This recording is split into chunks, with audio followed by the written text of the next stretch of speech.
नमस्कार साथियों, कक्षा 10 विज्ञान विषय में हम बात कर रहे थे मानव पाचन तंत्र की। पूर्व में कुछ पेपर्स में आए हुए प्रश्नों की, छोटे प्रश्नों की बात करते हैं तो मानव पाचन तंत्र का वो कौन सा भाग है जिसमें किण्वन क्रियाएं होती हैं, वो कौन सा भाग है जिसके अंदर एक ऐसा कपाट पाया जाता है जो 2 के स्थान पर 3 स्थानों के मध्य भोजन के आवागमन को नियंत्रित करता है, तथा मनुष्य के मलाशय भाग के अंदर अनैच्छिक पेशियां पाई जाती हैं। तो फिर ऐच्छिक तरीके से मल का त्याग किस तरीके से किया जाता है, क्या संरचना होती है, ऐसे कुछ प्रश्न पूर्व में बोर्ड परीक्षाओं में पूछे गए हैं। आज उन्हीं का हम उत्तर ढूंढेंगे बड़ी आंत्रीय इस भाग में। इससे पहले हम जानकारी ले चुके हैं मुख, गुहा, कृष्णी, ग्रासनाल, आमाशय और छोटी आंत के बारे में। जो साथी हमसे नए जुड़े हैं और पूर्व वीडियो देखकर वो जानकारी लेना चाहें तो डिस्क्रिप्शन में लिंक दिया गया है, उसे देख सकते हैं। और जो नए साथी जुड़े हैं चैनल को सब्सक्राइब करें, बेल आइकन का बटन दबाएं और जो पुराने साथी हैं वो अधिक से अधिक साथियों में वीडियो को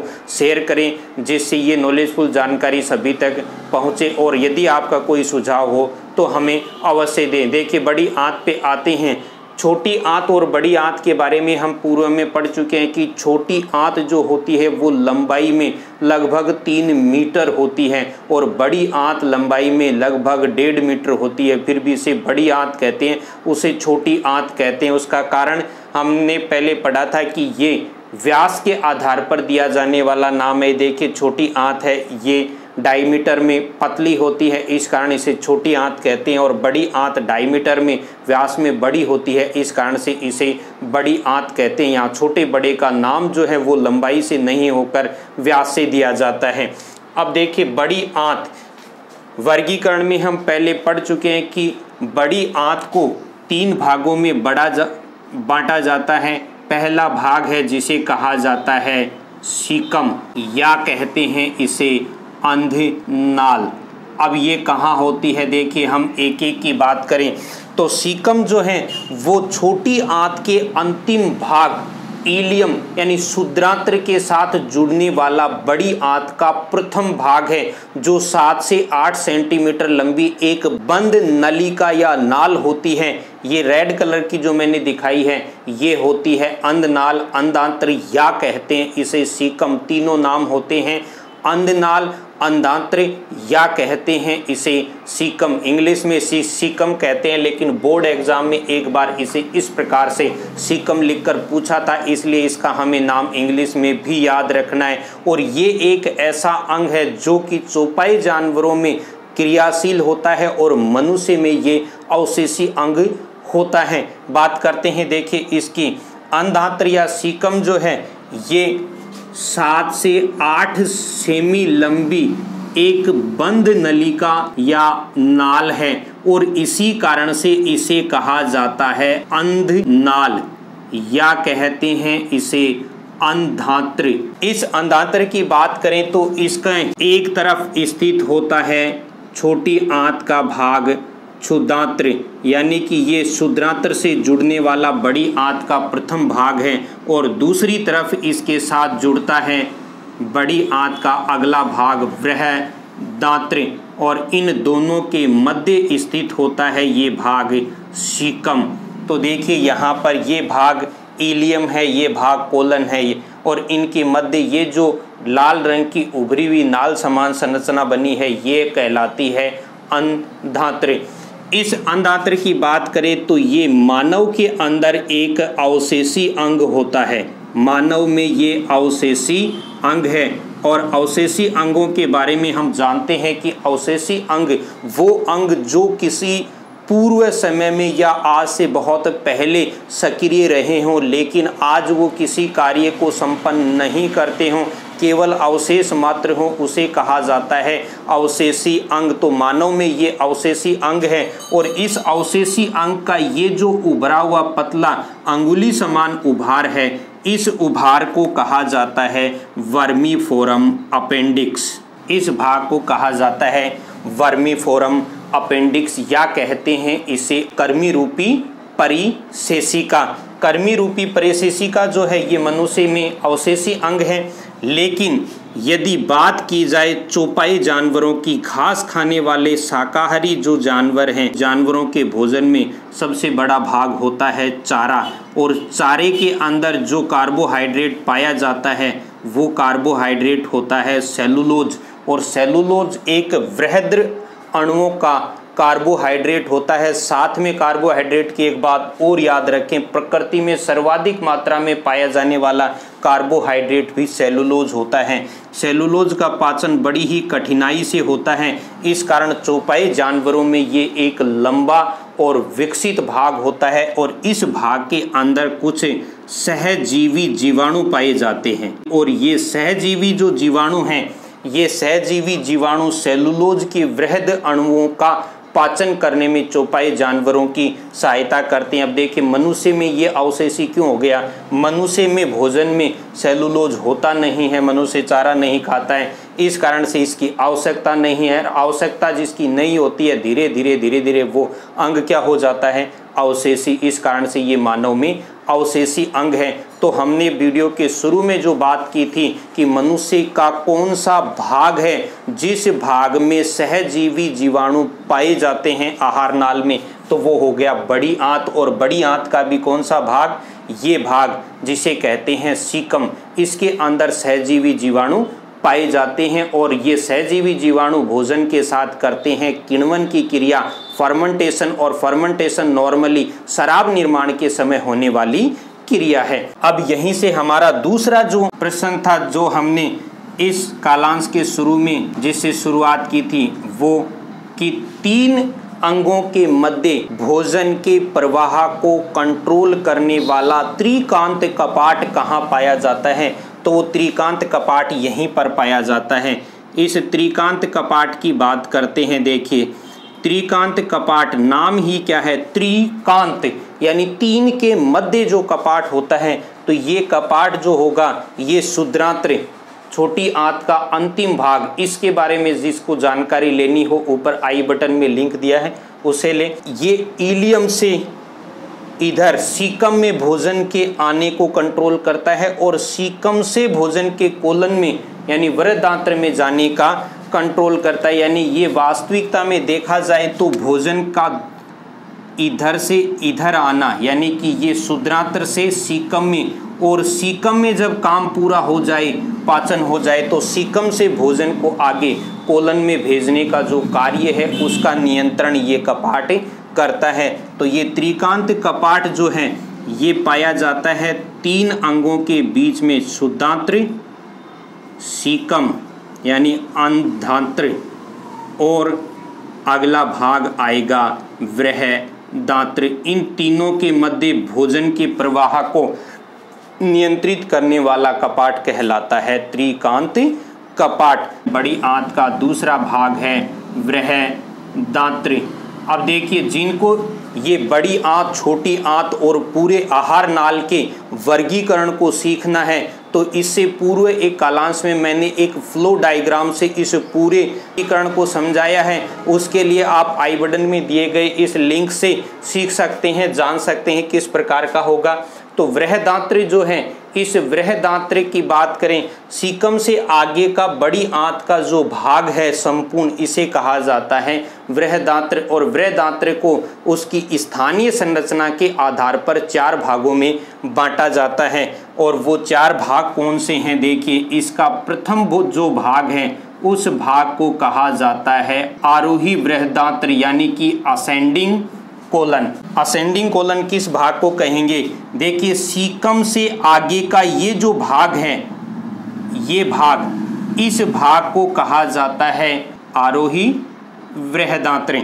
और इस आरोही वृहदांत्र को ये नाम क्यों दिया जाता है, देखिए भोजन यहाँ से यहाँ आएगा और इधर जाएगा, तो इसके बाद भोजन की प्रवृत्ति क्या होगी, इस नाल में ऊपर की ओर खिसकने की होगी। इस कारण से भोजन यहाँ ऊपर की ओर जाता है, और जब नीचे से ऊपर ट्रांसफर होता है तो उसे कहा जाता है आरोहण या आरोही प्रक्रिया। तो इस वृहदांत्रीय भाग को कहा जाता है आरोही वृहदांत्र। इसके पश्चात अगला जो भाग है, इस भाग को कहा जाता है अनुप्रस्थ बृहदांत्र, और अनुप्रस्थ का मतलब होता है इस प्रकार से ट्रांसवर्स लेटा हुआ, तो ये भाग जो है ये कहलाता है अनुप्रस्थ बृहदांत्र। तीसरा जो भाग बृहदांत्र में है वो है अवरोही बृहदांत्र। अवरोही का मतलब होता है नीचे उतरता हुआ भाग, तो ये भाग जो है ये कहलाता है अवरोही बृहदांत्र, यानी डिसेंडिंग कोलन कहते हैं। इस डिसेंडिंग कोलन के बाद का अगला जो भाग है, यहाँ से देखिए इस डिसेंडिंग ऑर्डर से यहाँ तक का भाग, इस भाग को कहते हैं सिग्माकार बृहदांत्र, सिग्मोइड कोलन इसको कहा जाता है। इनकी लंबाई क्या होगी? आरोही बृहदांत्र जो है इसकी लंबाई होती है लगभग 15 सेंटीमीटर, अनुप्रस्थ की होती है 50 सेंटीमीटर, अवरोही की लंबाई होती है 25 सेंटीमीटर, और ये जो भाग है अंतिम सिग्माकार बृहदांत्र, इसकी लंबाई होती है 40 सेंटीमीटर। अब इन चारों ही भागों की, या ये कहें कि इस बृहदांत्र या कोलन भाग का विशेष कार्य क्या है, इसका मुख्य कार्य क्या है, तो यहाँ पर देखिए इसका कार्य सबसे विशेष है। यहाँ पर दो विशेष कार्य होते हैं, एक होता है जल और दूसरे होते हैं खनिज लवण। भोजन की ये दो ऐसे घटक हैं जिनका सर्वाधिक अवशोषण इस बृहदांत्रीय भाग यानी कोलन के अंदर होगा। तीसरा जो भाग है बृहदांत्र का अंतिम भाग है मलाशय, और मलाशय जो है ये आहार नाल का अंतिम 20 सेंटीमीटर लंबा भाग है। ये इसकी सबसे विशेष बात है, आहार नाल का अंतिम 20 सेंटीमीटर का जो भाग है ये मलाशय कहलाता है, और इस 20 सेंटीमीटर में भी लास्ट का 3 सेमी का जो भाग है, इस भाग को कहा जाता है गुदा नाल, या कहते हैं इसे एनल कैनाल। इस एनल कैनाल का अंतिम जो छोर है उस छोर को कहा जाता है गुदा द्वार, और गुदा द्वार जो है इसके मुख को, इसकी ओपनिंग को दो पेशियां कवर करती हैं। दोनों में से एक पेशी होती है ऐच्छिक और एक पेशी होती है अनैच्छिक। इन पेशियों को कहा जाता है अंतः तथा बाह्य संवरणी पेशियां। गुदा द्वार को दो पेशियां कवर करती हैं, एक को कहा जाता है बाह्य संवरणी पेशियां, दूसरे को कहा जाता है अंतः संवरणी पेशियां। अंतः संवरणी पेशियां और बाह्य संवरणी पेशियां एक अनैच्छिक होती है, एक ऐच्छिक होती है, तो फिर कंट्रोल कैसे किया जाता है गुदा द्वार को, जिससे कि मनुष्य की इच्छा अनुसार मल का त्याग किया जाता है।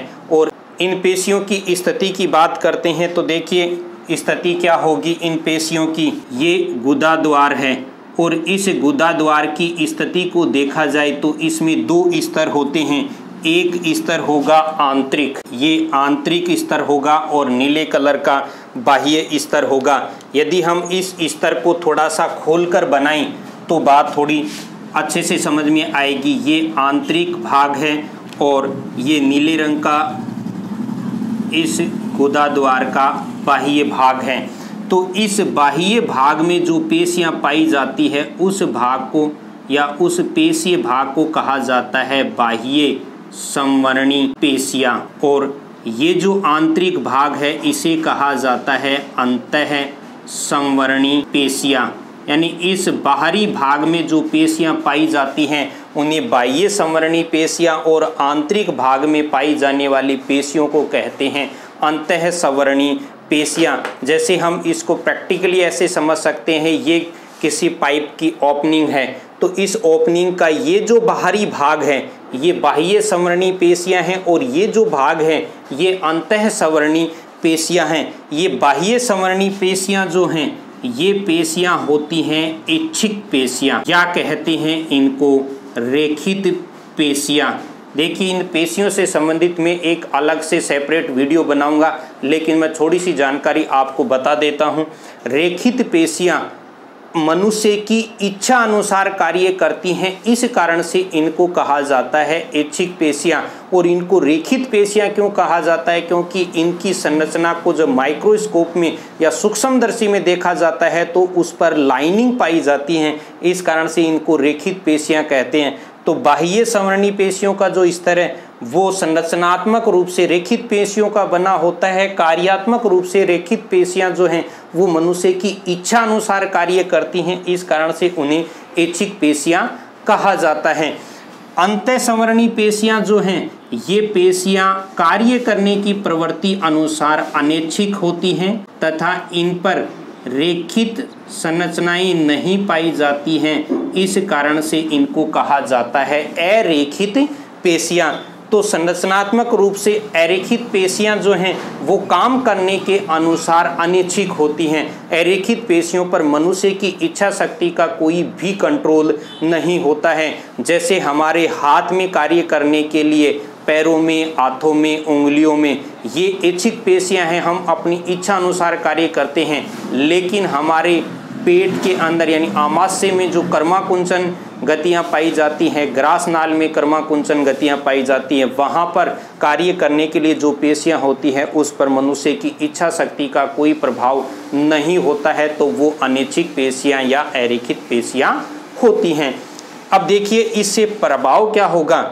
अंदर की जो स्थिति है या अंदर का जो स्तर है वो अनैच्छिक और अरेखित पेशियों का है, जिससे ये गुदा द्वार का मुख जो होता है वो मनुष्य की इच्छा के विपरीत भी बंद रहता है। और बाहर का जो भाग है वो ऐच्छिक पेशियों का है। तो जब मनुष्य को मल त्याग की इच्छा होती है तो अपनी इच्छा अनुसार या अपनी मानसिक संवेदना के अनुसार उस मल का त्याग कर सकता है। तो देखिए नॉर्मल कंडीशन में रेड कलर की जो पेशियां हैं ये संकुचित होंगी, गुदा द्वार बंद होगा, और जब मनुष्य को मल त्याग करना होगा तो ये तो अपना कार्य कर रही हैं रेड वाली, लेकिन बाह्य पेशियां जो हैं ये बल लगाएंगी, यानी कि जो रेखित प्रकृति की पेशियां वो बल लगाएंगी, तो इससे ये फैलेगा और फैलने से आसानी से वो मल त्याग करेगा। तो ये कार्य है इस मल द्वार का। इस प्रकार से मनुष्य का पाचन तंत्र यहाँ समाप्त होता है। देखिए मैं थोड़ा सा रिपीट कर देता हूँ। मनुष्य की आंत्र को हमने पूर्व कालांश में 2 भागों में बांटा था, छोटी आंत, बड़ी आंत। छोटी आंत के 3 हिस्से थे, गृहिणी, अग्र शुद्रांत्र, शुद्रांत्र।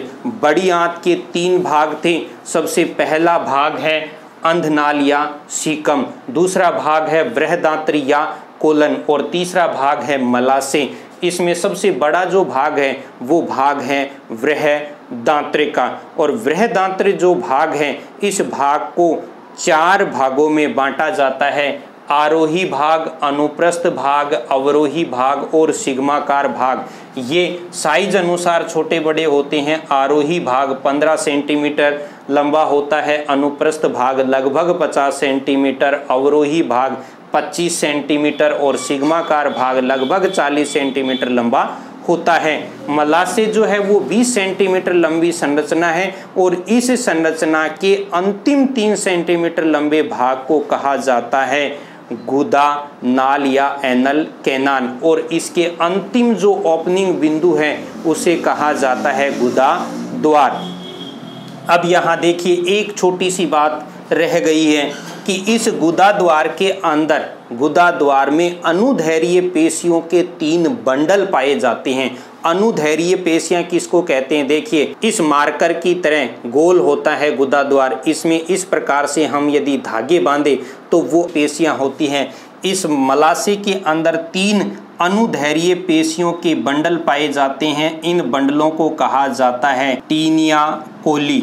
इस प्रकार से 3 बंडल पाए जाते हैं और इन बंडलों को कहा जाता है टी कोली, यानी टीनिया कोली कहते हैं। और इसके कारण से मलाशय की जो स्थिति है वो बीच बीच में से संकुचित होती है, और संकुचित इन स्थितियों के बीच में से मलाशय जो है इसमें देखिए इस प्रकार की उभरी हुई संरचनाएं पाई जाती हैं। जहाँ पर ये पेशियों के बंडल होंगे वहाँ से संकुचित होगा, और जहाँ नहीं होंगे वहाँ से मलाशय फैला हुआ होगा, और इस फैली हुई संरचना को कहा जाता है हास्ट्रा। तो देखिए अनुदैर्घ्य पेशी के बंडल को कहते हैं टी कोली, और इनके बीच के उभरे हुए भाग को कहा जाता है हास्ट्रा। इसके साथ ही देखिए मलाशय के अंदर भी जल अवशोषण का कार्य होता है। यहाँ तक जल का अवशोषण मनुष्य में चालू रहता है। यानी मलाशय के अंदर यदि पूछा जाए किसका अवशोषण होता है तो केवल जल का होता है। इस प्रकार से मनुष्य के पाचन तंत्र की स्ट्रक्चर हमारी पूरी होती है। नेक्स्ट क्लास में हम बात करेंगे मनुष्य के पाचन तंत्र की प्रक्रिया की, जो मुख से प्रारंभ होती है और लास्ट गुदा द्वार से पहले कोलन तक चालू रहेगी। उसकी बात हम नेक्स्ट क्लास में करेंगे। जिन साथियों को जानकारी अच्छी लगे वो वीडियो को लाइक करें, शेयर करें, और जो साथी नए हैं वो चैनल को सब्सक्राइब करना ना भूलें। और यदि आपका कोई कीमती सुझाव हो तो अवश्य दें। Thank you.